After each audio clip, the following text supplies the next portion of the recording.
For singing till his heaven fills, 'tis love of earth that he instills, and ever winging up and up, our valley is his golden cup, and he the wine which overflows, to lift us with him as he goes.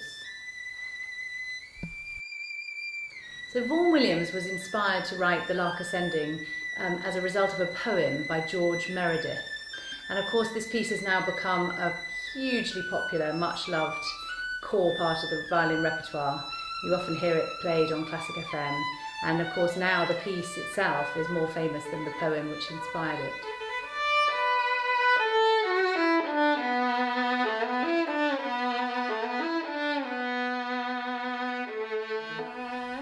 Vaughan Williams started this piece in 1914, but it wasn't first performed until 1920. So maybe the context of this music isn't just the English countryside and birds singing, but in fact the First World War. And you hear that in the lamenting quality of the music, a lost generation perhaps.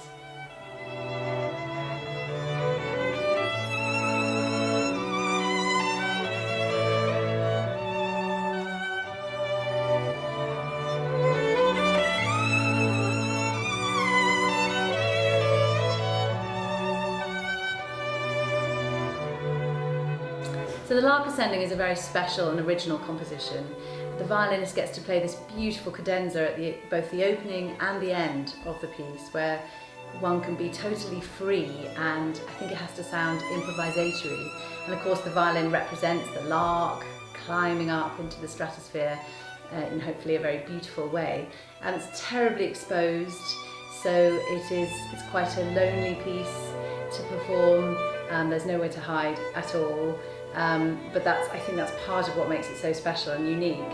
And then when the orchestra eventually comes in, or in this instance it's going to be a string section, you know, suddenly that sound sounds so rich compared to the very stark, bare sound of a solo violin. So I've been asked to play the Lark Ascending on many different occasions. I've played it at a wedding, I've played it at a funeral, I've played it in Sherborne Abbey, and then I've played it in an urban church where it's amazing in the final bit that should be so magical and make you think purely of the countryside. There was a Chinook circling overhead, which I must say I found quite funny, but it wasn't totally ideal, I suppose.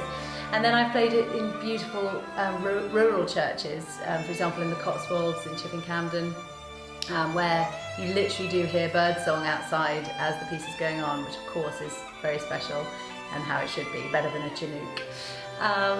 And so it's a piece that seems to touch people, you know, isn't that incredible that music can be appropriate for both a wedding and a funeral? I think that sort of says a lot about the fact that it speaks to human beings in many different ways, and that it's touching, that it's poignant, that it matters.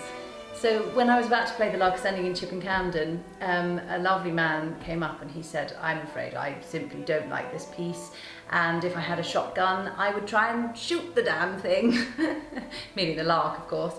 So I told him, well, just give me a chance, let me see if I can win you over. And I couldn't believe it. He afterwards said he was completely won over. And I think what that shows is that this piece only goes so far on the radio. It's about hearing it live. So you might think, oh, I've heard the Lark Ascending on the radio, but honestly you haven't unless you've heard it live.